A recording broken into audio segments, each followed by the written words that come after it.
ప్రారంభించుకుంటాము ఈ సమయంలో.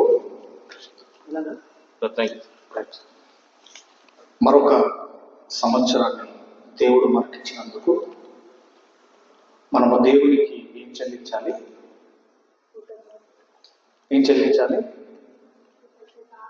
కృతజ్ఞతాస్తుతులు మనము దేవునికి చెల్లించాలి. ఎవరైనా మనకి ఏదైనా గిఫ్ట్ ఇచ్చినప్పుడు మనం ఏం చేస్తామో థ్యాంక్స్ అంటారు. మరి అలాంటిది మరొక సంవత్సరాన్ని దేవుడు మనకి ఇచ్చినప్పుడు మనం ఏం చేయాలి?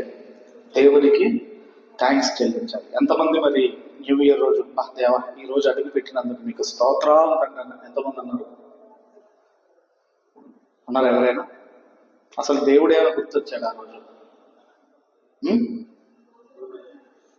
కాబట్టి ఎవరికి మెసేజ్ పెట్టాలా, ఎవరెవరికి మర్చిపోయినా మొత్తం అన్ని ఫోన్ లిస్ట్ అంతా ఎవరికైనా మర్చిపోయినామా, good morning, happy new year, ఇవన్నీ కూడా మనము మరి ఆ రోజు చూసుకుంటాము. ఇంతకీ హ్యాపీ న్యూ ఇయర్ అంటే అర్థం తెలుసు కదా మీకు? అంటే హ్యాపీ న్యూ ఇయర్ అంటే దాని మీనింగ్ ఏంటంటే మనకన్నా తెలియాలి. దాని మీనింగ్ ఏంటంటే హ్యాపీ న్యూ ఇయర్ అంటే దాని మీనింగ్ ఏంటంటే ఒరే నువ్వు త్వరగా చచ్చిపోతావని అర్థం. దాని అర్థం ఏంటి? హ్యాపీ న్యూ ఇయర్ అంటే నీ ఆయుష్కాలము తగ్గిపోతుంది అంటే దాని అర్థం. అప్పుడు వెంటనే ఎదుటి వ్యక్తి ఏమంటాడు? నన్నంటావా అని వెంటనే సేమ్ టు యూ అంటాడు. అంటే నేనే కాదు నువ్వు కూడా. అందుకే ఒక సంవత్సరము గడిచిపోయిందంటే దాని అర్థం ఏంటంటే మన జీవితంలో దేవుడు మనకిచ్చిన 365 రోజులు గడిచిపోయాయి అని అర్థము. అంటే సంవత్సరాలు గడిచే కొద్దీ మనం దేనికి దగ్గర అవుతున్నాము? మరణానికి దగ్గర అవుతున్నాము. ఏదో క్యాలెండర్ మారిపోయింది అనుకుంటున్నాము. క్యాలెండర్ మారుస్తున్నాం, కానీ దేవుడు మనకిచ్చిన జీవితం అనే క్యాలెండర్లో 365 రోజులు అయిపోయాయి. మరి మరొక సంవత్సరాన్ని దేవుడు మనకిచ్చాడు. మరి మనం ఏం చేయాలో మనం చూడగలిగితే అందరం కూడా పరిశుద్ధ దేవుని గ్రంథంలో నుండి అపోస్తలుడైన పౌలు గారు తెస్సలోనియులకు రాసిన మొదటి పత్రిక 5వ అధ్యాయము 16-18 వచనాలు కలిసి ఉంటాయి. మనం చదువుకుందాం. 16-18 వచనాలు కలిసి ఉంటాయి. మనము చదువుకుందాము. చదువుకుందాం. ప్రతి విషయమందు కృతజ్ఞతాస్తుతులు చెల్లించుడి, ఈలాగు చేయుట యేసుక్రీస్తునందు మీ విషయములలో దేవుని చిత్తము. మనం ఏం తెలియజేయాలంట? ప్రతి విషయములో కృతజ్ఞతాస్తుతులు మనం దేవునికి తెలియజేయాలి. అంటే ప్రతి విషయంలో ఒక న్యూ ఇయర్ లోనికి ఎంటర్ అవుతుంది కాదు. మనం ఏది కొనుక్కున్నా, మనం భోజనం చేసుకున్నాం, ఏది చేసినా మనం ఏం చేయాలి? దేవునికి కృతజ్ఞతాస్తుతులు మనం తెలియజేయాలి. ఇప్పుడు మనం అన్నం తింటున్నాం, ప్రార్థన చేసుకుంటాం పిల్లలు చేసుకుంటారా లేదా? అతి చిన్న ప్రార్థన అక్కడే చేస్తాము, అవునా కదా? చిన్న ప్రార్థన ఎక్కడ చేస్తామంటే భోజనం దగ్గరే. కొంతమంది ఉంటారు ఎక్కడ కలిపి తిని ముద్ద నోట్లో పెట్టుకోవడానికి లేట్ అవుతుందేమో అని వాళ్ళు ఏం చేస్తారంటే అన్ని కలుపుకొని రెడీగా పెట్టుకొని ప్రార్థనగా నోట్లో పెట్టుకుంటారు. అంటే ప్రార్థన అయిపోయిన తర్వాత కలుపుకోవచ్చు కదా. అంటే అంత టైం లేదన్నమాట, తొందరగా అయిపోవాలి. అతి చిన్న ప్రార్థన చేసేది ఎక్కడంటే భోజనం దగ్గరే. ఏమన్నా రాయబడిందంటే వారు భోజనము ప్రార్థన చేయకుండా భోజనం చేస్తే పాపం అన్నాడు. ప్రార్థించక భోజనం చేస్తున్నారని కీర్తన గ్రంథంలో వ్రాయబడి ఉన్నది. ప్రార్థన చేయక భోజనం చేయడం పాపము అన్నాడు. కాబట్టి మంచి ప్రార్థన చేయాలి. ఏం చేయాలి? ఫస్ట్ పండిస్తున్న వాళ్ళ కొరకు, ముందుగా దేవుని కొరకు, ఇచ్చినందుకు దేవుని కొరకు, రైతుల కొరకు, మనకి ఇచ్చిన అమ్మ డాడీ కొరకు, కష్టపడ్డోళ్ళ కొరకు, వీళ్ళందరి కొరకు మనం ఏం చేయాలి? ప్రార్థన చేయాలి, కృతజ్ఞతాస్తుతులు. అది ఇక్కడ ఏమంటున్నాడు అంటే ప్రతి విషయంలో దేవునికి మనము థ్యాంక్స్ తెలియజేయాలి. అది ఏదైనా కానీ అది ఇలాగు చేయకపోతే సౌండ్ అన్న తక్కువ పెట్టన్నారు. సౌండ్ తగ్గినానా? ఇలాగు తగ్గి ఇంకా చాలు. ఇలాగు చేయుట ఏంటట? ఈలాగు చేయుట క్రీస్తు యేసుక్రీస్తు నందు మీ విషయంలో దేవుని చిత్తము. ఏదైనా కానివ్వండి, మీరు ఏం చేయాలంటే, దేవా ఈ మంచి స్థితి ఇచ్చినందుకు, దేవా ఈ మంచి జీవితం ఇచ్చినందుకు, నాకు ఇది ఇచ్చినందుకు, ఏది ఇచ్చినా దేవునికి మనము థ్యాంక్స్ తెలియజేయాలి. ఇంకా ఆయన మనకి ఏమి ఇస్తున్నాడో మీరు చూడగలిగితే అపోస్తుల కార్యములు 14వ అధ్యాయము, అపోస్తుల కార్యములు 14వ అధ్యాయము 17వ వచనము నుండి మనం అందరము కూడా చదువుకుందాం. 17వ వచనము నుండి మనం చదువుకుందాము. ఆయనను ఆయన ఆకాశము నుండి మీకు వర్షమునిచ్చేది ఎవరట? మనకి పిల్లలు వింటున్నారా? వర్షం ఇచ్చేది ఎవరు? నిజంగా చెప్పండి, వర్షం ఇచ్చేది ఎవరు? మనకి ఎవరిస్తున్నారు? వర్షం కురవాలంటే దాని వెనకాల ఉన్నది ఎవరు? దేవుడు. వర్షం రావాలంటే ఏదో వర్షం కురుస్తాను అంటాం, దాని వెనకాల ఎంత ప్రాసెస్ జరగాలి? అవునా కాదు? వర్షం రావాలంటే ముందు సూర్యుడు వేడెక్కాలి, సూర్యుడు వేడిగా ఉండాలా. ఆ వేడి రేస్ ఏవైతే సన్ రైస్ ఉన్నాయో అది సముద్రం మీద పడాలి.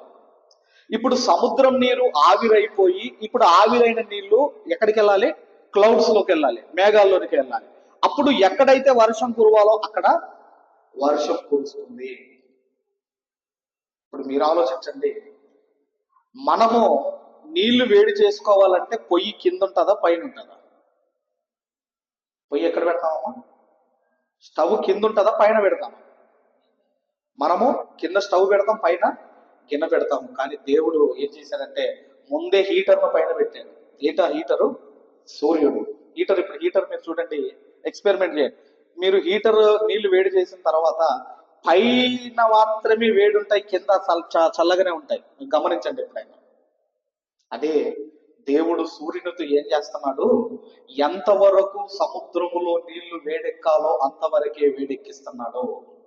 ఒకవేళ అవి గనక మసిలినాయి అనుకోండి, అర్థమైందా? అందుకే అలా మేఘాల్లోనికి వెళ్ళిపోయి, వాటర్ అంతా మేఘాల్లోనికి వెళ్ళిపోయి, మేఘాలు అనే డస్టర్స్ అవేంటి? అవేంటంటే delivery boys, water delivery boys అంటాం కదా, అలాగే మేఘాలు కూడా ఇదిగో వర్షమును డెలివరీ చేస్తాయి. ఎక్కడైతే దేవుడు వర్షం కురిపించమంటాడో అక్కడికి వెళ్ళి వర్షము కురుస్తుంది. దీని వెనకాల ఎవరున్నారు అంటే దేవుడు ఉన్నాడు అని ఎలా మనం చెప్పగలం? చిన్న ఎగ్జాంపుల్ ఏంటంటే, మీరు ఇట్లా ఈ విధంగా మీరు ఈ పక్క నుంచి వెళ్తున్నారు అనుకోండి, మీ మీద కొన్ని నీళ్లు పడ్డాయి. అప్పుడు మీరు ఏం చేస్తారు నాన్న?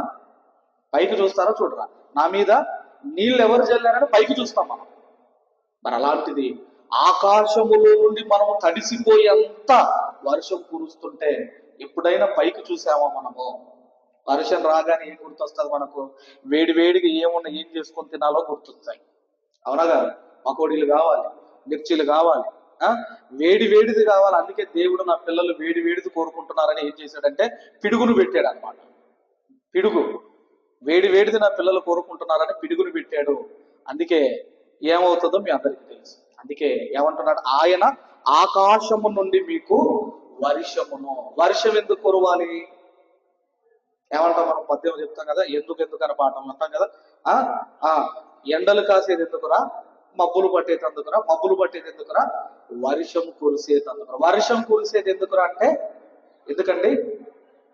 పంటలు పండాలి. పంటలు ఎందుకు పండాలి?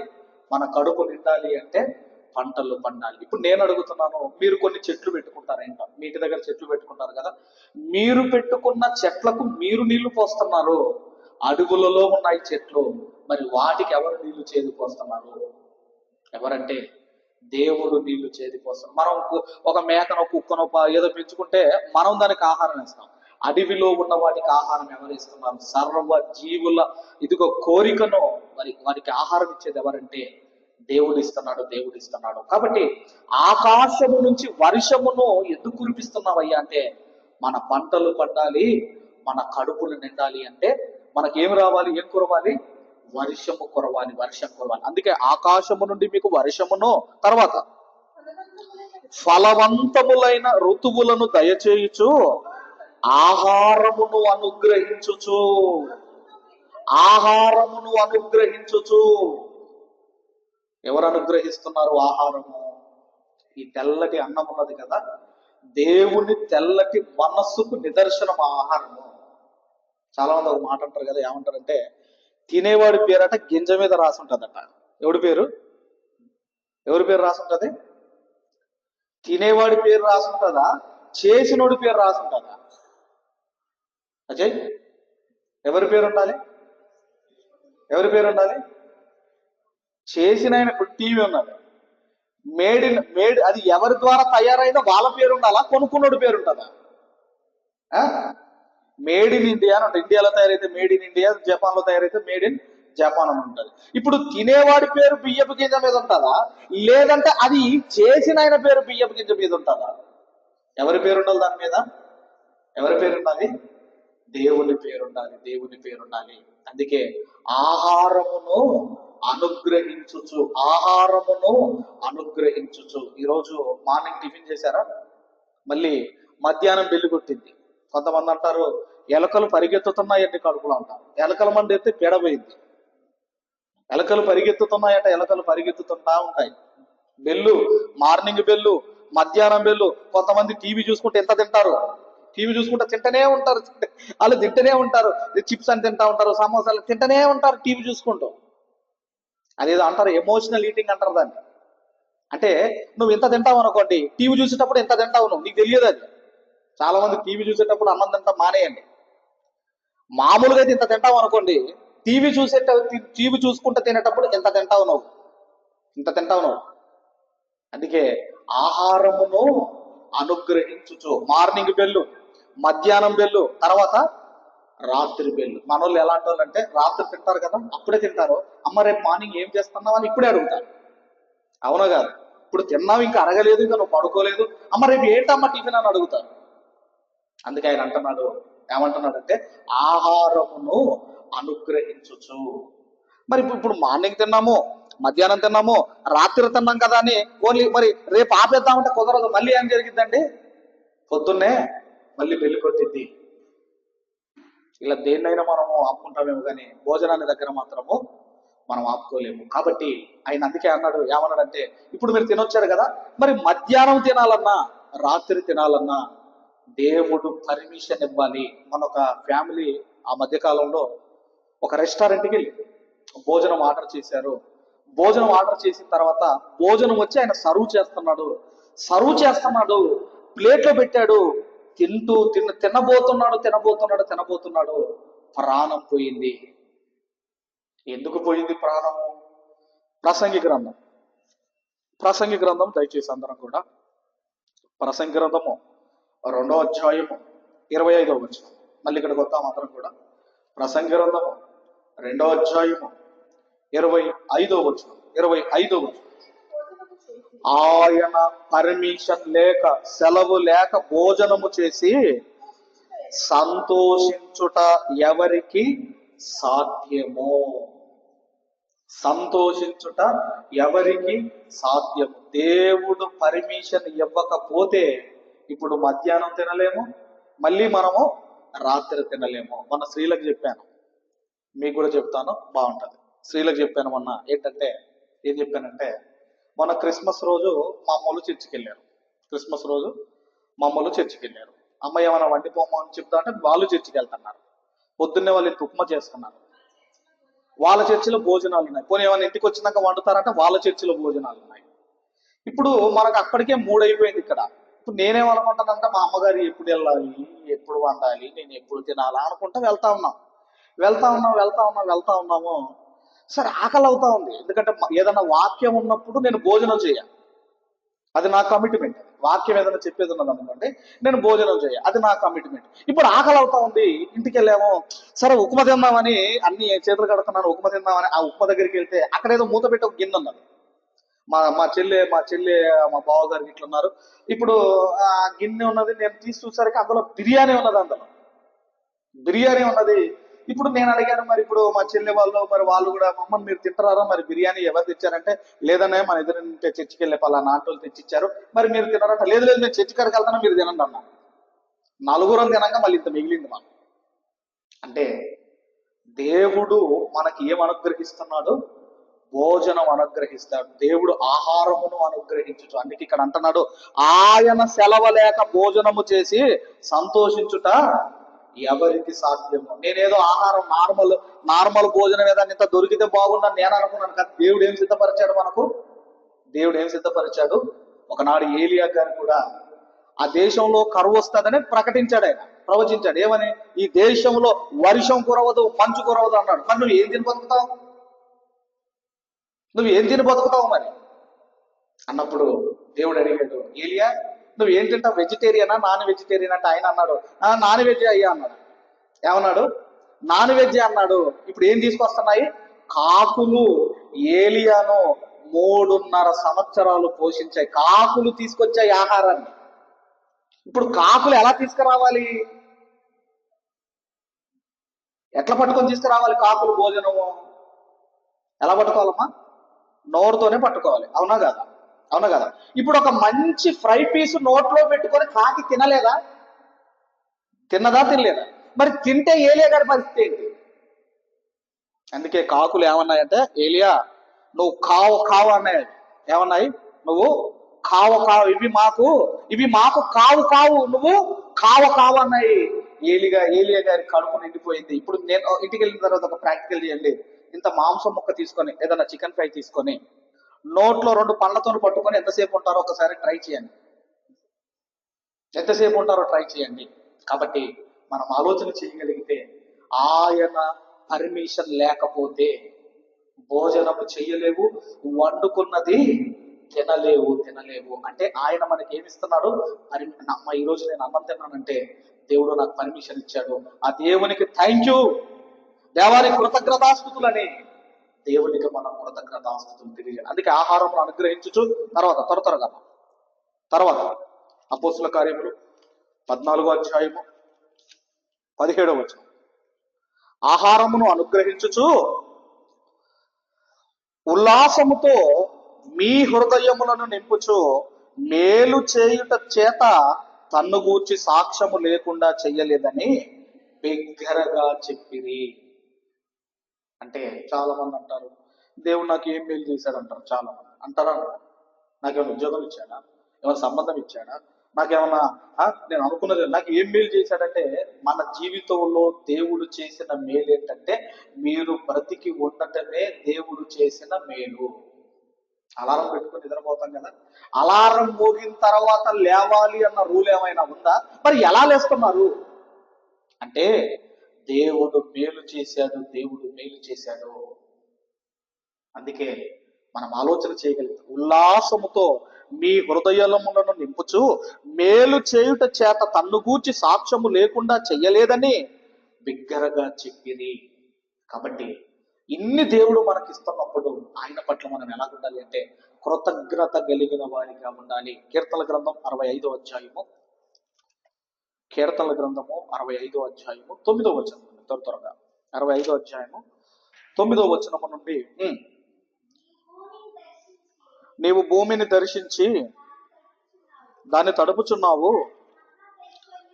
భూమిని తడిపేది ఎవరటండి? ఎవరు తడుపుతున్నారు భూమిని? భూమి తడిస్తే అది మంచి వర్షము. భూమి మీదికి వర్షము ఒకవేళ ఎక్కువ వరదలు వచ్చాయి అనుకోండి, అది మంచి వర్షము కాదు. అందుకే నీవు భూమిని దర్శించి దానిని నీవు తడుపుచున్నావు, దానికి మహదైశ్వర్యము కలగజేయుచున్నావు. దేవుని నది నీళ్లతో నిండి ఉన్నది. నీవు భూమిని అట్లు సిద్ధపరిచిన తర్వాత వారికి ధాన్యమును దయచేయుచున్నావు.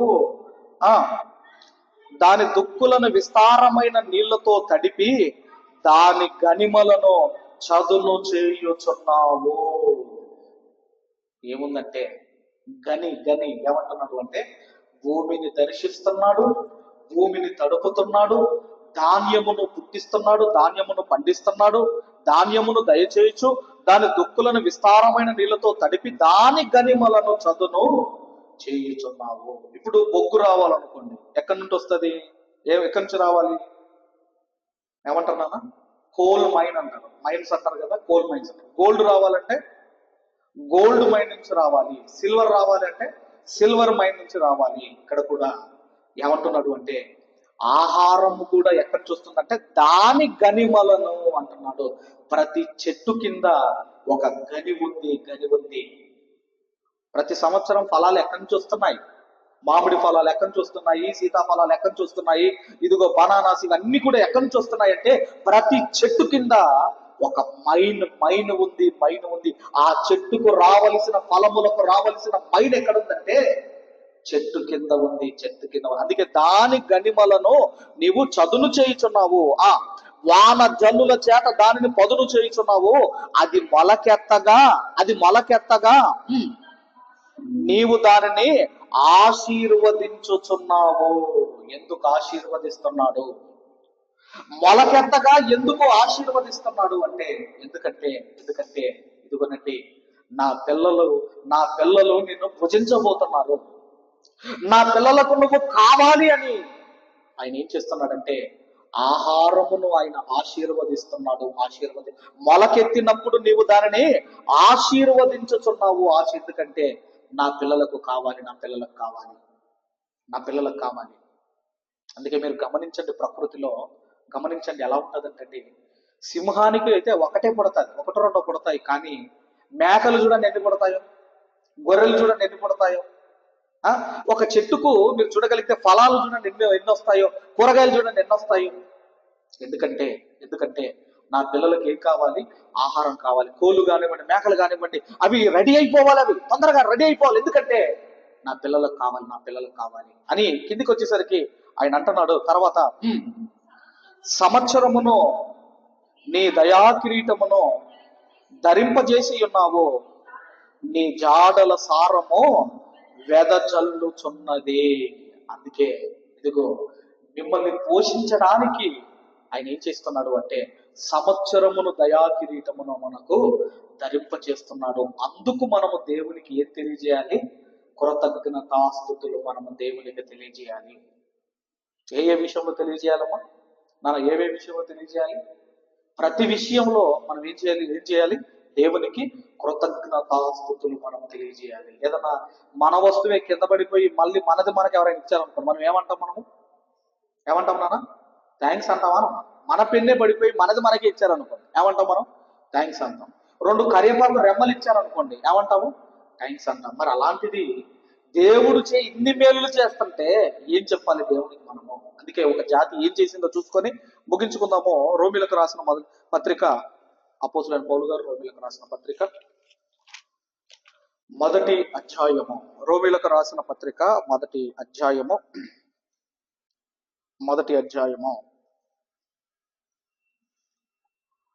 ఎన్నో వచనము అన్నప్పుడు అందరం కూడా 21 చదువు. 21 చదువుకొని ముగించుకుందాం. మరియు వారు దేవుణ్ణి ఎరిగియు దేవునిగా మహిమపరచలేదు, కృతజ్ఞతాస్తుతులను చెల్లింపను లేదు. తమ వాదముల యందు వ్యర్థులేదు. ఇశ్రాయేలులకు దేవుడు తెలుసా తెలియదా నాన్న? తెలియదా? ఐగుప్తు దేశంలో తెగుళ్ళు వచ్చాయి కదా. తెగుళ్ళు వచ్చినప్పుడు ఇశ్రాయేల్ మీదకి ఏమైనా వచ్చాయా? రాలేదే. ఐగుప్తు దేశంలో మరి కటిక చీకటి కమ్మినప్పుడు ఇశ్రాయేల్ ఇళ్లలో వెలుగున్నదని చదువుకున్నామే. 10 తెగుళ్ళు ఇశ్రాయేల్ మీదకి రాలేదే. తొలుచూరు కుమారుడు చనిపోతే ఇశ్రాయేలీల పిల్లలు బతికే ఉన్నారే. ఆ తర్వాత ఎర్ర సముద్రమును పాయలు చేయటం కానివ్వండి, మారాను మధురముగా చేయటం కానివ్వండి, ఆహారం కావాలంటే పూరీలను రప్పించటం కానివ్వండి, నీళ్లు రావాలంటే బండ నుంచి మధుర జలాలు ఇప్పించటం కానివ్వండి, పగలు మేఘ స్తంభము, అగ్ని స్తంభము, ఇవన్నీ కూడా కన్నులారా చూసిన వాళ్ళు ఎంత థ్యాంక్స్ తెలియజేయాలి. కానీ ఇశ్రాయేల్ ఎలాంటి వాళ్ళు అంటే తిండి పిచ్చోళ్ళు. వాళ్ళు ఏంటోళ్ళమ్మా? ఏ పిచ్చోళ్ళు వాళ్ళు? తిండి పిచ్చోళ్ళు. ఇప్పుడు 25th వచ్చింది అనుకోండి, అమ్మ పోయినసారి మటన్ బిర్యానీ వేసాం, ఈసారి ఏం బిర్యానీ వేస్తాం అనుకుంటాం. అమ్మ పోయినసారి అది తిన్నాం, ఈసారి తిండి పిచ్చోళ్ళు. మీటింగ్ అన్నాం అనుకోండి, ఈటింగ్ ఉంటుందా అని అనుకుంటారు. మీటింగ్ అంటే చాలు, ఈటింగ్ ఉంటుందా బ్రదర్ అంటారు. ముందు ఈటింగ్ ముఖ్యమా, మీటింగ్ ముఖ్యమా? ఇశ్రాయేల్ కూడా ప్రయాణంలో ఉన్నాం. ఇప్పుడు మీరు హైదరాబాద్ ప్రయాణం వెళ్తున్నారు. హైదరాబాద్కి వెళ్తే అక్కడ ఆల్ఫా హోటల్ ఉంటుంది పక్కనే. అక్కడ బిస్కెట్లు, టీ బాగుంటది, 2 బిస్కెట్లు నంచుకొని తినాలా. అక్కడ బిర్యానీ ఉంటది. అది కుక్క బిర్యానీ తెలియదు, మనిషి బిర్యానీ తెలియదు, అది ఏ బిర్యానో తెలియదు. ప్రయాణమై హైదరాబాద్కి వెళుతున్నప్పుడు నీ పని ముఖ్యం. అసలు ఎందుకు వెళ్తున్నావు? ఎగ్జామ్ వరకు వెళ్తున్నావు, ఎగ్జామ్ ముఖ్యం నీకు, అవునా కదా? అంతేగాని ఇస్రాయేల్ ఎలాంటి వాళ్ళు అంటే వీళ్ళు ప్రయాణంలో ఉన్నారు, మాకు తెల్లగడ్డలు, కీరకాయలు, దోసకాయలు, చేపలు, ఇక్కడ గింజలు, ఇవన్నీ కూడా మాకు జ్ఞాపకమునకు వచ్చుచున్నవి అని ఏడిసిన జనాంగం అంటే ఏంటంటే ఇశ్రాయేలు. తిండి తిండి తిండి పిచ్చోళ్ళు. అందుకే ఏం చేసుకున్నారు? ఒక దూడం చేసుకున్నారు. ఎందుకు దూడం చేసుకున్నారు? దేవుణ్ణి చూడగానే నోరు రాలి. ఎందుకు చేసుకున్నారు దూడను? దేవుని చూడగానే నోరు రాలి. తిండి పిచ్చోళ్ళు. అందుకే వాళ్ళు బోధ ప్రియులు కాదు. ఎవరు వాళ్ళు? భోజన ప్రియులు. బోధన ప్రియులు ఇశ్రాయేలీలో. అందుకే ఏమంటారు పెద్దలు? బతకడానికి తినాలా, తినడానికి బతకాలా? దేనికి తినాలా? బతకడానికి తినాలా, తినడానికి బతకాలా? బ్రతకడానికి తినాలి, బ్రతకడానికి తినాలి. కాబట్టి దేవునికి మనం ఎందుకు థ్యాంక్స్ తెలియజేయాలంటే ఇన్ని మేలు దేవుడు మన పట్ల చేస్తున్నాడు. ఈ సంవత్సరం కూడా మీ లైఫ్ వండర్ఫుల్ గా ఉండాలి అంటే నేను ఒకటే చెప్తున్నాను, ఏంటంటే దేవునికి ప్రయారిటీ ఇవ్వండి, దేవునికి ప్రాధాన్యతని ఇవ్వండి. దేవుడు మిమ్మల్ని ఎక్కడ ఉంచుతాడో అక్కడ దేవుడు అంత ఉన్నతమైన స్థితిలో దేవుడు మిమ్మల్ని నిలవబెడతాడు. అలా మీరందరూ ఉండాలని కోరుకుంటూ ఈ నా మాటలు ముగిస్తున్నాను. దేవుడు మనందరిని దీవించి ఆశీర్వదించును గాక. ఆమేన్.